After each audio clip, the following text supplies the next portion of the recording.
wish I could forget what happened 3 years ago. This is a story of my past, and it all started like this. I grew up in a quiet mountain town, the kind of place where nothing much happens.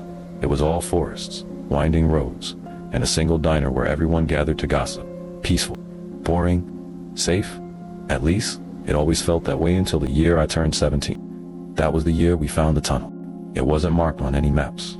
No one in town ever mentioned it, even the people who'd lived there their whole lives. Looking back, maybe they knew better. Maybe we should have known better, too.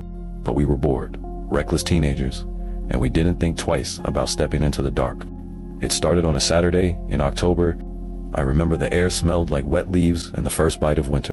My friends, Tyler, Chloe, Emma, and I had decided to hike one of the old trails that looped around the foothills. We weren't looking for trouble, just something to do. Tyler said there were ruins out there, an abandoned mill or factory, and we figured we'd explore. The trail was overgrown, barely a path anymore. Twigs snapped underfoot, and the occasional crow called out, but otherwise, it was quiet. Too quiet? Are we lost? Emma asked, after about an hour. No, Tyler said, pointing ahead. Look, that's when we saw it. The ravine wasn't on the map, and neither was the tunnel at its bottom. The mouth was massive, framed by crumbling stones and gnarled roots that jutted from the earth like claws. The tunnel was pitch black, no tracks or signs of what it was for.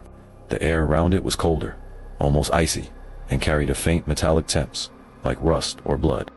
Creepy, Chloe said, grinning. Yeah, let's not, Emma muttered, crossing her arms.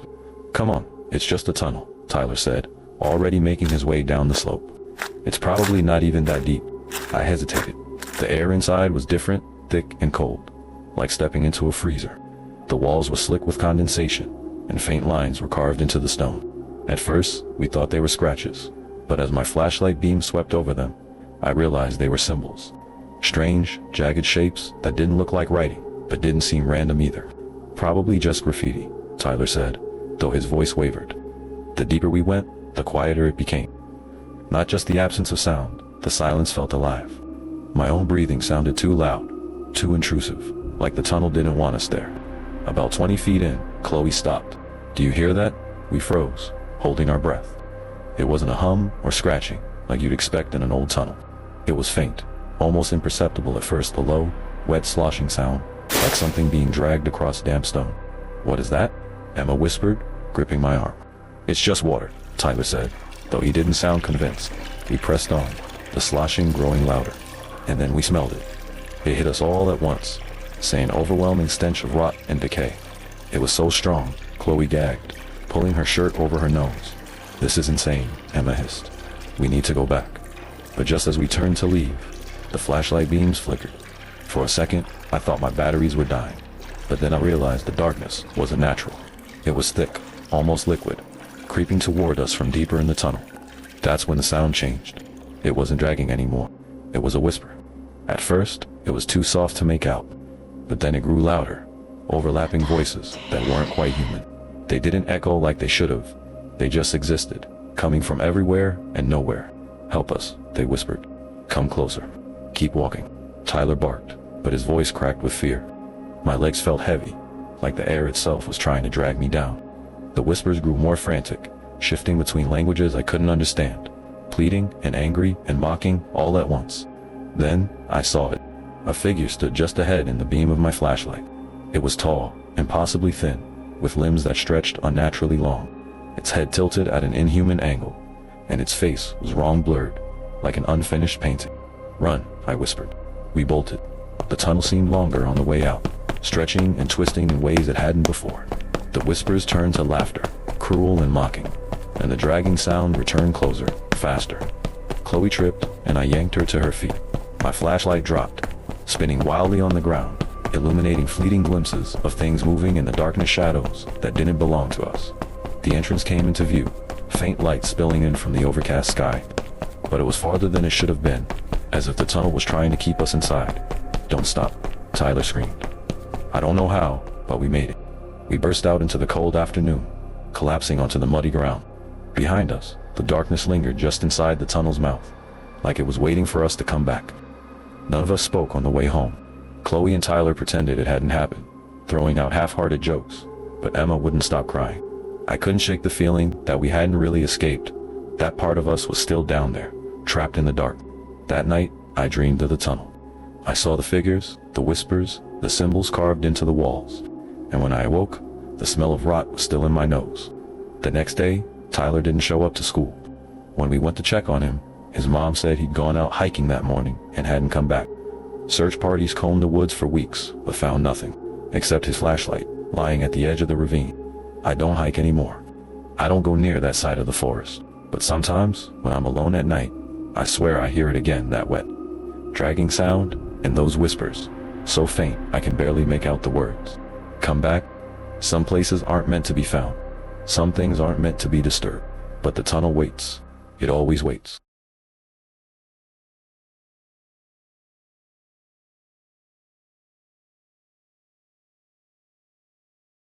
I grew up in a small mountain town that sat along a stretch of winding roads carved into the cliffs. Tourists came for the views, but locals knew to drive carefully, especially near Black Hollow Tunnel. The tunnel had been sealed off for years. There were rumors about why. Some said it was unstable, prone to rockfalls.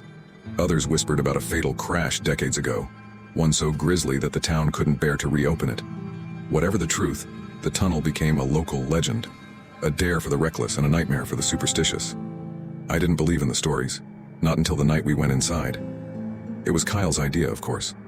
He'd always been the daring one, the kind of guy who thrived on cheap thrills. We were driving back from a party late one night, Kyle, his girlfriend Sarah, and me. The road was empty, the stars barely visible through the mist that hung over the cliffs. As we passed the concrete barricades blocking off the entrance to Black Hollow Tunnel, Kyle slowed the car and grinned. "Let's check it out," he said. Sarah groaned. "Come on, Kyle. It's the middle of the night." "That's the best time," he shot back, already pulling over to the side of the road. I glanced at the barricades, their edges stained with graffiti and streaked with moss. Behind them, the tunnel loomed, a yawning, black void.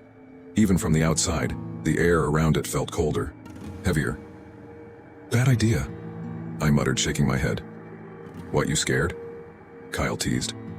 I wasn't scared, not yet anyway, just uneasy. But Kyle wasn't going to let it go, and Sarah didn't want to argue, so I sighed and climbed out of the car. Kyle had brought bolt cutters. He snapped the rusted chain on the barricades and pushed them aside with a loud scrape. The sound echoed into the tunnel, long and hollow, like the place was exhaling.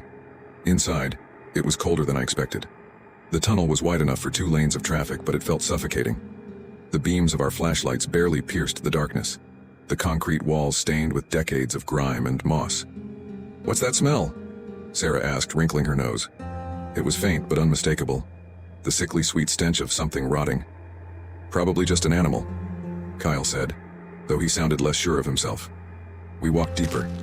The air felt heavier with every step, and the echoes of our footsteps didn't sound quite right. They were too sharp, too fast, like something was mimicking us. "Why did they close it?" Sarah asked, her voice hushed.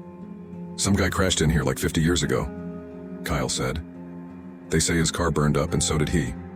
Locals claim he still haunts the place looking for his way out." Sarah shivered. "That's not funny." "Relax," Kyle said with a smirk. "It's just a story." But then we saw the car. It was halfway down the tunnel, tilted against the wall like it had been thrown there. The frame was a rusted husk, warped and twisted by some long-forgotten crash. The windows were shattered and the interior was charred black as if it had been through a fire. "Creepy," Kyle muttered, stepping closer. I hung back, my stomach twisting. Something about the car didn't feel right.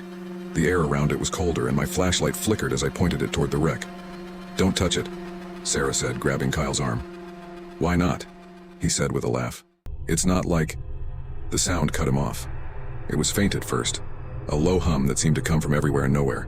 It grew louder, morphing into a high-pitched screech like brakes on wet asphalt. And then, we heard the voice. "Help me." We froze. It was soft, barely audible, but it was there. A voice echoing through the tunnel. "Did you hear that?" Sarah whispered. Kyle nodded, his face pale. "Probably just the wind." But it wasn't the wind. The voice came again, louder this time. "Help me." It sounded close, too close. "Let's go," I said, backing toward the entrance. Kyle didn't move. His flashlight beam was fixed on the car, his face frozen in shock. "There's someone in there," he whispered. I turned, and my heart stopped. Inside the wreck, Behind the shattered windshield was a figure. At first it looked like smoke or mist, but as I stared, it took shape. A man, or what used to be a man. His face was twisted and charred, his eyes dark hollows. "Help me." The figure rasped again, though its mouth didn't move. The car's headlights flickered to life, impossibly bright, blinding us for a moment. When I looked back, the figure was gone, but the screeching sound returned, louder, deafening like tires skidding on asphalt. And then, the walls began to shake. "Run!" I shouted, grabbing Sarah's arm. We bolted toward the entrance, the flashlight beams bouncing wildly. The screeching grew louder, accompanied by the low roar of an engine. Behind us, I could hear something moving, something fast, gaining on us. I glanced back. The wrecked car was moving. Its headlights blazed, illuminating the tunnel in flashes of white. The metal frame twisted and groaned as it sped toward us, its engine howling like a wounded animal. "Faster!" Kyle yelled. The tunnel seemed longer than before, stretching endlessly ahead of us. The air grew colder, heavier, the stench of burning rubber and flesh overwhelming. The car's roar was deafening now, its headlights casting our shadows against the walls. I felt the heat of it on my back, the smell of smoke choking me. And then, just as we reached the barricades, the sound stopped. We stumbled into the open air, collapsing onto the pavement. The night was eerily silent, the tunnel behind us dark and still. Kyle looked back, his face pale. "What the hell was that?" I didn't answer. We never spoke about it again. Not to each other, not to anyone. But sometimes late at night, when the wind is just right, I hear it. The low roar of an engine, the faint screech of tires. And I know Black Hollow Tunnel isn't empty. Not really. Something's still down there, waiting for the next unlucky soul to step inside.